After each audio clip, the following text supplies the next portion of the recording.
ഭരണകൂട അധിനിവേശം വ്യക്തി ജീവിതങ്ങളിലേക്ക് ചൂഴ്ന്നിറങ്ങുമ്പോൾ ചില ജീവിതങ്ങളെങ്കിലും വഴിമുട്ടുന്നു. ഒരു ഇറച്ചിവെട്ടുകാരനും താൻ വെട്ടുന്ന മൃഗത്തെ സ്നേഹിക്കാനാവില്ല. ആ സ്നേഹം തന്റെ കുട്ടികൾക്കും കുടുംബത്തിനും മാത്രം. ഫ്യൂച്ചർ ഐ തിയേറ്റർ കുവൈറ്റ് അവതരിപ്പിക്കുന്നു കശാപ്പുകാരന്റെ മകൾ. രചനാ സംവിധാനം ഷമേജ് കുമാർ KK. സഹസംവിധാനം സതീഷ് വാരിജാക്ഷൻ. ശബ്ദം നൽകിയവർ സുലോചന, മിനി സതീഷ്, സജീവൻ, ഗോവിന്ദ് ശാന്ത, ഹംസാക്ക, ഷമേജ് കുമാർ KK. കോറസ് അനീഷ് കുമാർ അടൂർ, ശരത് നായർ. ശബ്ദലേഖനം വർഗീസ് പോൾ. ശബ്ദമിശ്രണം സന്തോഷ് കുമാർ കാവുങ്ങൽ. പരസ്യകല വരുൺ ദേവ്. കവിത മുബാറക് കമ്പ്രത്ത്. ആലാപനം മധു കോട്ടപ്രം. പശ്ചാത്തല സംഗീതം ഷമേജ് കുമാർ KK. സാങ്കേതിക സഹായം വട്ടിയൂർക്കാവ് കൃഷ്ണകുമാർ, പ്രവീൺ അടുത്തില. കശാപ്പുകാരന്റെ മകൾ. അവതരണം ഫ്യൂച്ചർ ഐ തിയേറ്റർ കുവൈറ്റ്.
അല്ല സുലോചനേച്ചി, നിങ്ങൾക്ക് എന്തേ പറ്റിയേ?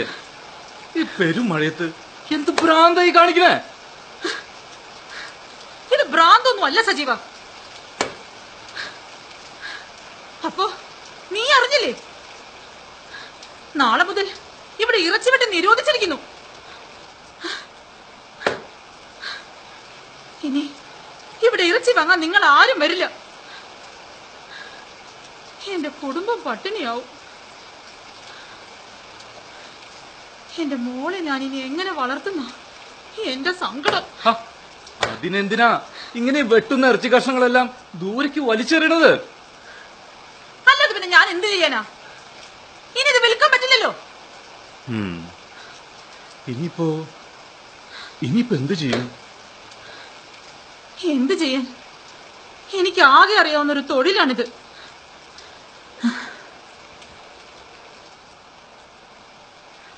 നിനക്കറിയാലോ എന്റെ അച്ഛനെ, ഇറച്ചിവെട്ടുകാരെ ശങ്കരനെ.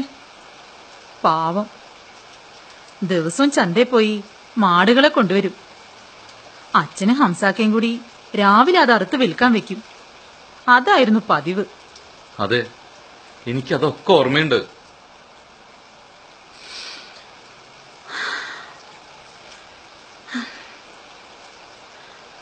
അന്ന് കർക്കിടകത്തില് കോരിച്ചൊരിയുന്ന ഒരു മഴയത്താ ആ ഉരുൾപൊട്ടലുണ്ടായത്. നോക്കി നിൽക്കെ മലവെള്ളം കുതിച്ചെത്തി. വീടും പറമ്പും കടന്നു അത് കുത്തി ഒഴുകിയപ്പോ കൂടെ തകർന്നത് അതുവരെയുള്ള ഞങ്ങളുടെ സ്വപ്നങ്ങളായിരുന്നു.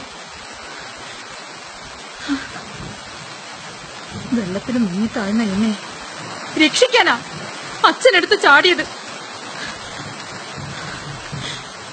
പക്ഷേ പക്ഷെ മുകളിൽ നിന്ന് വന്നൊരു കല്ല് അച്ഛനെ താഴെ കൊക്കയിലേക്ക് തള്ളിയിട്ടു. എത്ര തെരഞ്ഞു, ശവം പോലും കിട്ടിയില്ല. അവസാനമായി ഒന്ന് കാണാൻ പോലും കഴിഞ്ഞില്ല. ഇങ്ങനെ കരയില്ലേ എന്റെ സുലോനേച്ചേ, അതൊക്കെ കഴിഞ്ഞ കാര്യല്ലേ, സാരില്ലേ, പോട്ടെ.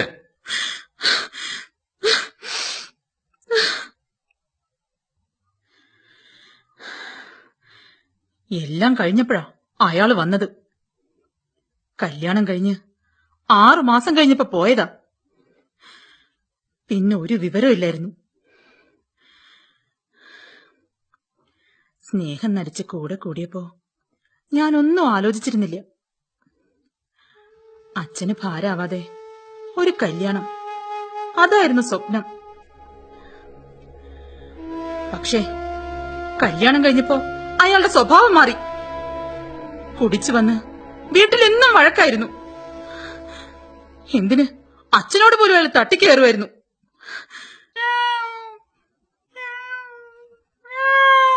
ശോ, ഈ പൂച്ച ഒന്ന് പോ പൂച്ചേ. അല്ലെങ്കിൽ വേണ്ട. ഇന്നാ ഈ കഷ്ണങ്ങളൊക്കെ തിന്നു. നാളെ മുതലേ എന്റെ പോലെ നീയും പട്ടിണിയാ. അയ്യേ, അതൊന്നും എടുത്ത് കൈ ചീറ്റേക്കണ്ട സജീവ, അത് തിന്നോളുന്നേ.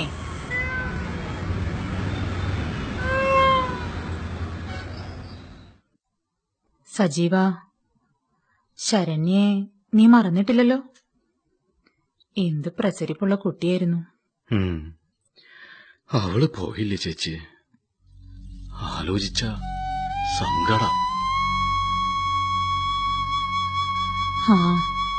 അതെടാ, ആ ദിവസം എനിക്ക് ഓർക്കാൻ വയ്യ. മലവെള്ളത്തില് ചെറിയ തടിയോ മറ്റോ ഒഴുകി വന്നോന്ന് നോക്കി തിരികെ വന്നപ്പോ നേരം അല്പം ഇരുട്ടിയിരുന്നു. അച്ഛൻ മരിച്ചിട്ട് 1 മാസം തികഞ്ഞിരുന്നില്ല. വീട്ടിലെത്തിയപ്പോ വാതിൽ അടഞ്ഞു കിടക്കുന്നത് കണ്ട് ആദ്യം ഞാനൊന്നും വിചാരിച്ചില്ല. പെട്ടെന്ന് ഒരലർച്ച കേട്ടപ്പോഴാ കയ്യിലുള്ള ചുള്ളിക്കെട്ട് താഴെയിട്ട് അകത്തേക്ക് ഓടിയത്. അവിടെ അവള് നിലത്ത് കിടന്ന് കരയുന്നു, കീറിപ്പറഞ്ഞ കുപ്പായത്തോടെ.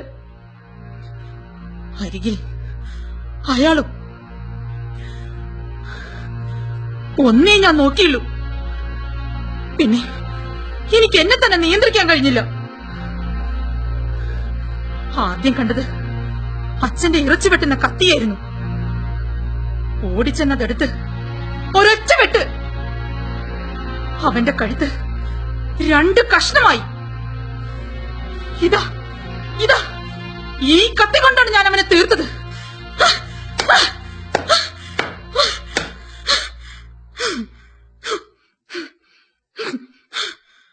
എന്റെ ചേച്ചി, ഇതൊക്കെ എനിക്ക് അറിയാവുന്നതല്ലേ. വെറുതെ ഓരോന്ന് ഓർത്ത് പറഞ്ഞ് പിന്നെ കരഞ്ഞ്. ഈ വെള്ളം കൂടെ കുടിച്ചേ.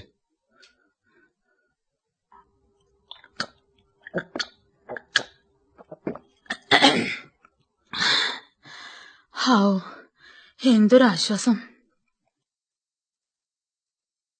അന്ന് ചേച്ചി നാട് മുഴുവൻ വിറപ്പിച്ചില്ലേ. പോലീസ് കൊണ്ടുപോയപ്പോ ഞങ്ങളൊക്കെ നോക്കി നിൽക്കുകയായിരുന്നു, ഒന്നും ചെയ്യാൻ പറ്റാതെ. ജാമ്യം കിട്ടുന്ന ഞങ്ങളൊക്കെ വിചാരിച്ചത്. ഒക്കെ വെറുതെയായി. അതെ, അതൊരു വല്ലാത്ത കാലായിരുന്നു. ഭർത്താവിനെ വെട്ടിക്കൊന്നവൾക്ക് അവർ ജാമ്യം പോലും തന്നില്ല.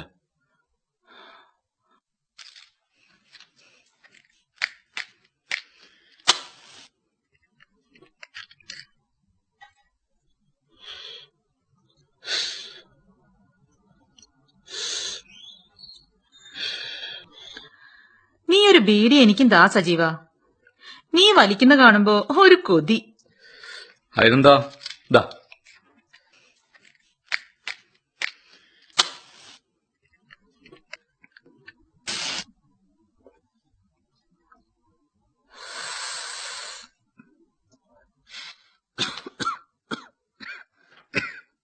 ഒന്ന് ചുമച്ചാലെന്താ? ഈ ബീഡിപ്പുക ഒരു രസം തന്നെയല്ലടാ. സംശയമില്ല. പിന്നീട് ജയിലിൽ വെച്ച അറിയുന്നത് എന്റെ വയറ്റിലൊരു കുഞ്ഞുണ്ടെന്ന്. എന്ത് ചെയ്യാനാ? 5 കൊല്ലത്തെ തടവായിരുന്നു. എന്താന്നറിയില്ല, പിന്നീട് കാലാവധി കുറച്ചു കിട്ടി. മോളക്കിപ്പോ 8 വയസ്സായി. ജയിലിൽ നിന്ന് ഇറങ്ങിപ്പോ ജീവിക്കാൻ വേറൊരു മാർഗമില്ലാതായി. ഏതായാലും അന്നത്തെ കൊലക്കത്തിയാ ഇന്ന് ഞങ്ങളുടെ വയറ് നിറയ്ക്കുന്നത്. അങ്ങനെ ഞാനും ഒരു ഇറച്ചിവെട്ടുകാരിയായി. കൊള്ളാല്ലടാ സജീവ. എനിക്കെന്തോ ഇതെല്ലാം ആലോചിക്കുമ്പോഴേ പേടിയാവണം. എന്റെ പേടി മാറിയിട്ട് കൊല്ലം കുറേയായി. ഇനി എന്താവോ ആവോ, ഒന്നും ഒരു പിടിയില്ല. അതോർത്തൊന്നും ചേച്ചി ബേജാറാകണ്ട. നിങ്ങൾക്കുള്ള ചോറ് എന്റെ വീട്ടിലുണ്ട്. എന്റെ ഭാര്യ എന്നും പറയും, ചേച്ചിക്കും മോൾക്കും നമ്മുടെ കൂടെ താമസിച്ചൂടെന്ന്. അതൊന്നും വേണ്ട.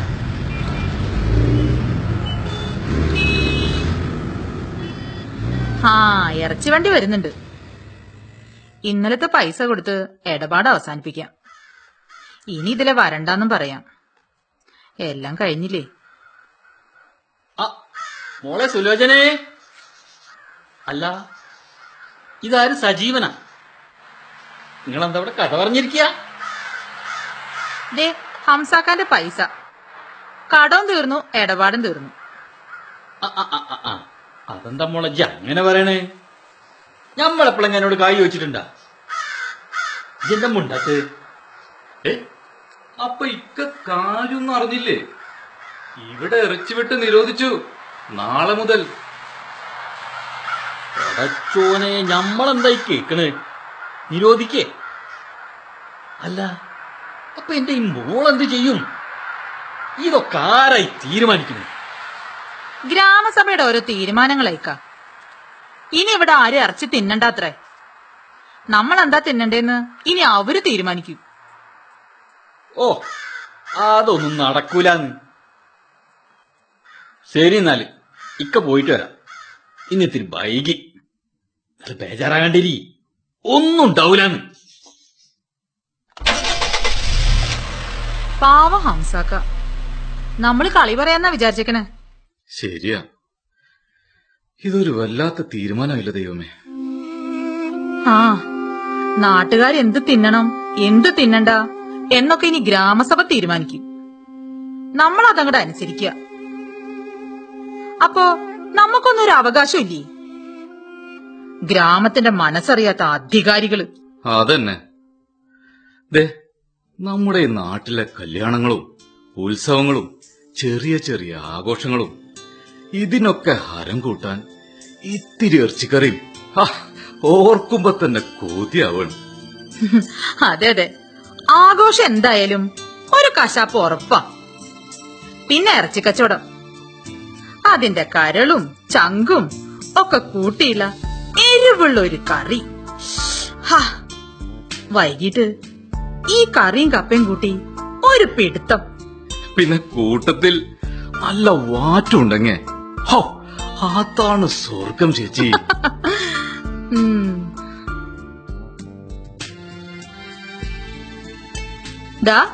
നീ എന്താ സ്വപ്നം കാണുക?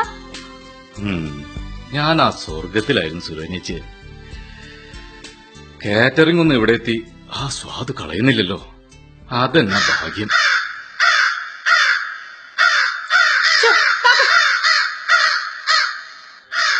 പണ്ടേ അന്നൊക്കെ മഴക്കാലം എന്ന് വെച്ചാ പട്ടിണിയും കഷ്ടപ്പാടുവാടാ. കച്ചവടം കഴിയുമ്പോ അച്ഛൻ ബാക്കി വരുന്ന എല്ലും ഇറച്ചിക്കഷ്ണവും എല്ലാം കൂടി ഒരു കലത്തിലിട്ട് കൊറേ വെള്ളം ഒഴിച്ചങ്ങോട്ട് വേവിക്കും. കൊറേ നേരം വേണം, എന്നാലേ എല്ലിലുള്ള സത്തെല്ലാം വെള്ളത്തിൽ അരിയുള്ളൂ. എന്നിട്ട് ആ വെള്ളം ഊറ്റിയെടുത്ത് ഉള്ളി മൂപ്പിച്ചതും കറിവേപ്പിലയും പാകത്തിന് കുരുമുളക് പൊടിയും ചേർത്ത് കുടിക്കാൻ തരും.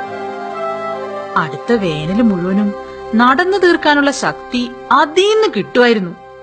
ശരിയാ ശരിയാ, അതൊക്കെ ഒരു കാലല്ല ചേച്ചി. ഇന്നത്തെ തലമുറയ്ക്ക് അതൊന്നും പറഞ്ഞ മനസ്സിലാവില്ല. എടാ, നീ ഒന്ന് ആലോചിച്ചേ. ഓരോ മാടുകളും മനുഷ്യരുമായി എത്രമാത്രം ബന്ധപ്പെട്ട ജീവിക്കുന്നേന്ന്.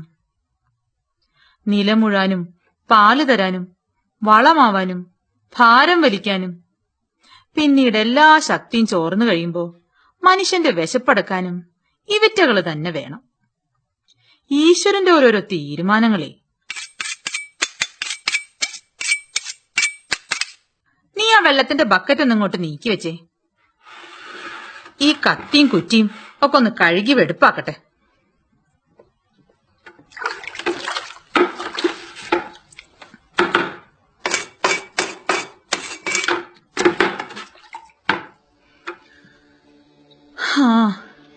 ഇനി ഇതിന്റെ ഒന്നും ആവശ്യം വരില്ല.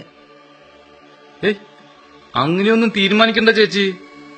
ദേ, ആളുകൾക്ക് ഇവിടത്തെ ഇറച്ചി തന്നെ വേണം. അത് കൊള്ളാം. അപ്പൊ നീ അറിഞ്ഞില്ലേ, ഇതൊന്നും ശുദ്ധമല്ലാത്രേ. ശുദ്ധായത് ഇനി പാക്കറ്റില് വരും.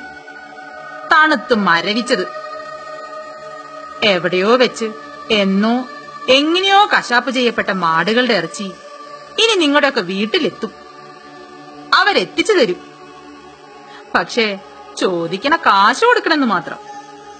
ഇവിടത്തെ പോലെ വില പേശാനൊന്നും പറ്റില്ല.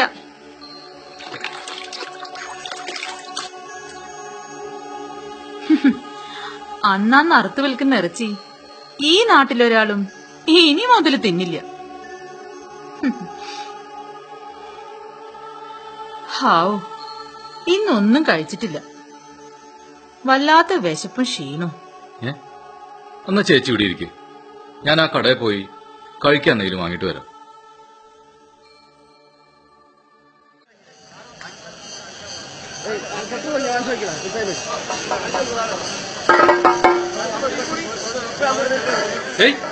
എന്താ അവിടെ ഒരു ആൾക്കൂട്ടം? ഓ, ഞാനത് മറന്നു.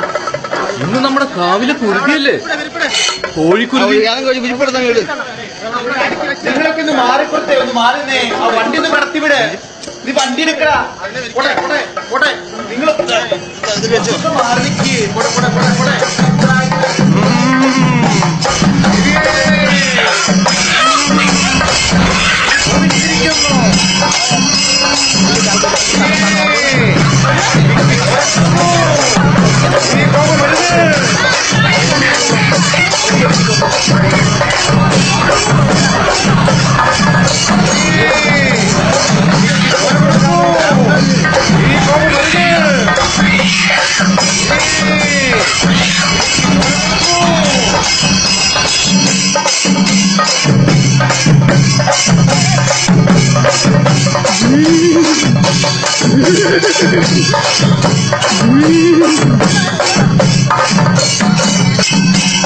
മനുഷ്യർക്ക് ഭക്ഷിക്കാൻ മൃഗങ്ങളെ കൊല്ലരുത്. ദൈവപ്രീതിക്കായി എന്തിനേയും കൊല്ലാം. എന്റെ ചേച്ചി, എന്തായി കാണിക്കണേ? നിങ്ങൾക്ക് എന്തിനാ ചത്ത കോഴി?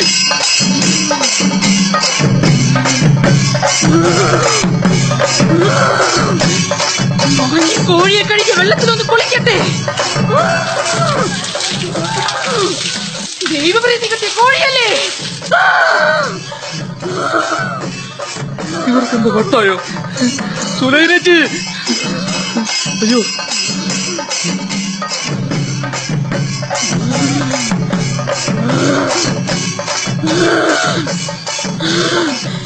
വിശക്കുന്നവന്, സാധാരണക്കാരന് ഭക്ഷണം കൊടുക്കാൻ സാധിക്കാത്ത ഈ കൈകൾ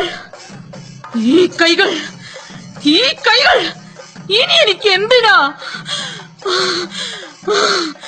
ഇത് വെട്ടി ഞാൻ ദൈവങ്ങൾക്ക് സമർപ്പിക്കുന്നു.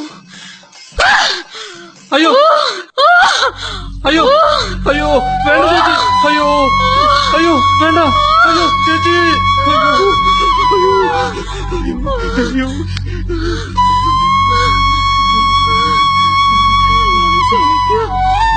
എന്നോട് ക്ഷമിക്കൂ.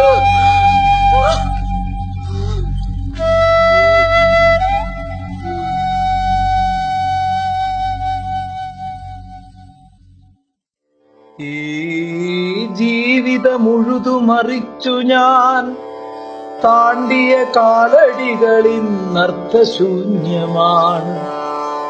നാടിനു വേണ്ടതീ ദുഷിച്ച നിയമങ്ങളതിൻ ഭാരമോ പേറാൻ വിധിച്ചവർ നമ്മൾ. ഞാൻ വിതച്ചതും കൊയ്തതും വ്യഥകൾ മാത്രം, ഞാൻ നനച്ചതും പെയ്തതും ദുരിതം മാത്രം. ഭാവിയും സ്വപ്നവും കൈവിട്ടുപോയി. നിയമമേ നീ മാത്രം നിലനിൽക്കും ഈ ഭൂവിൽ. അന്യമായി തീരുന്ന പൗരാവകാശങ്ങളീ നാട്ടിൽ നാം എങ്ങനെ തിരികെ എത്തിക്കും?